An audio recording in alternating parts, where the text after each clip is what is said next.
หันตมยังพุทธัสสะภะคะวะโตปุพพากนะมะการังกันโรมะเสนะโมตัสสะภะคะวะโตอะระหะโตสัมมาสัมพุทธัสสะนะโมตัสสะภะคะวะโตอะระหะโตสัมมาสัมพุทธัสสะนะโมตัสสะภะคะวะโตอะระหะโตสัมมาสัมพุทธัสสะว่าไปด้วยกันนะจะสวดเป็นปัทถิยาวัดนะครับสัพพันมตุนธรรมังนัตถวาพุทธธรรมกานันตยังอิโตปุญญาตัสเทระสะปุชฌะธัมมัฏฐามิหังมหาปัญโยจโยเทโรมหาปุญโยมหายโสธัมมกทังอธิโกอะโฆปุญญาระโตตินามโกธัมมายุนติกวังเสวะกัจจโรสุปฏิทิโตเยคุณรัสสะตัฏฐานิยังอิติสัทธาปยุนติโกวัดบึงอรัญชัยอารามาอาทิกาโรสุนายโกนะโมสิสานุสิสานังเมตตาวาวุติมายิโยอาจารโรอินาปัสสังสาสุนิจังนันหาปารังกโมวันทังหายัจจสัมยุตโตนิวาริโตจันหายโตปั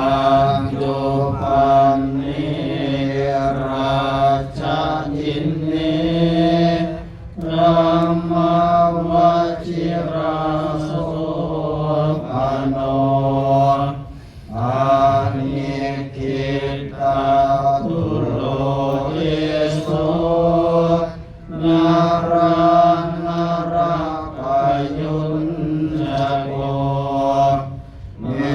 ตัญยุตาติธัมเมสุราชยินเนสุยัตถามลังเอเตสังอานุภาเวนะสุขังสันติอุปัญจติภาวรโตวาสมาธิ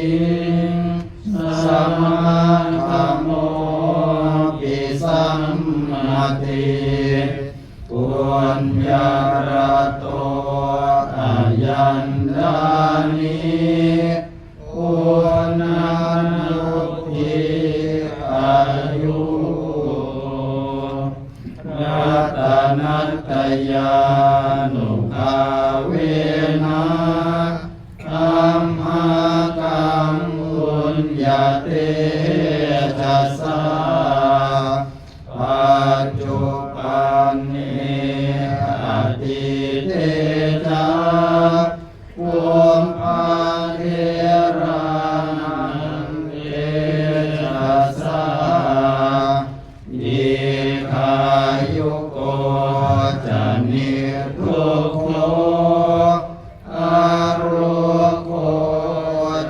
นิโรธภะคะโวอาภิอัจจตุเวปุลลังวิรุณหิงรุตตริงสัทธาสันติสุเขปฏิทาตุสัมมาสัมพุทธัสสะสันนิติ ขอโอกาสอ่านเดี๋ยวขออ่านภาษาไทยนิดนึงครับข้าพเจ้าบูชาพระพุทธเจ้าพระธรรมและพระสงฆ์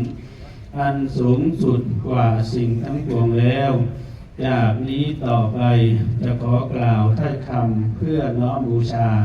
หลวงพ่อพระปุญญรัตน์เถระพระเถระใดผู้มีปัญญามากมีบุญมากมียศใหญ่เป็นพระธรรมกถึกผู้ยอดเยี่ยมมีนามว่าปุญญรัตน์ตั้งมั่นไม่หวั่นไหวในวงธรรมยุทธนั่นแลมีชื่อเสียงเป็นเจ้าอาวาสเป็นผู้นำที่ดีของวัดบึงพระรานชัยพระอารามหลวงเมืองร้อยเอ็ดมีเมตตา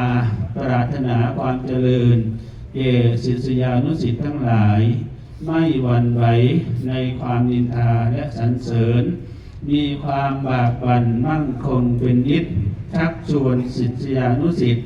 ในความเจริญและห้ามปรามจากความเสื่อมปัจจุบันมีราชทินานามว่าพระพรหมวชิรโสพลพระเถระคือหลวงพ่อปุญญรัตน์นั้นเอางานเอาการเชิญชวนประชาชนในการทำงานมีงานในพระราชดำริเศรษฐกิจพอเพียงเป็นต้นอย่างเต็มกำลังด้วยอานุภาพของงานในพระราชดำริเศรษฐกิจพอเพียงนั้น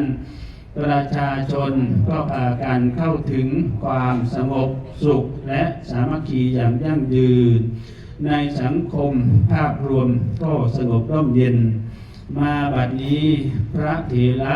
คือหลวงพ่อปุญญรัตน์นี้มีอายุครบ89ปีแล้ว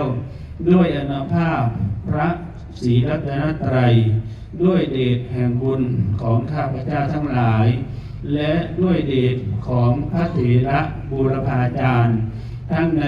ปัจจุบันและในอดีตขอให้หลวงพ่อพระปุญญรัตน์จงมีอายุยืนนานปราศจากความทุกข์ไม่มีโรคไม่มีอุปสรรคและขอให้บรรลุความไพบูรย์งอกงามรุ่งเรืองในการทุกเมื่อและขอจงตั้งมั่นในสันติสุขในพระพุทธศาสนาด้วยเถิดสาธุพร้อมกันนะครับ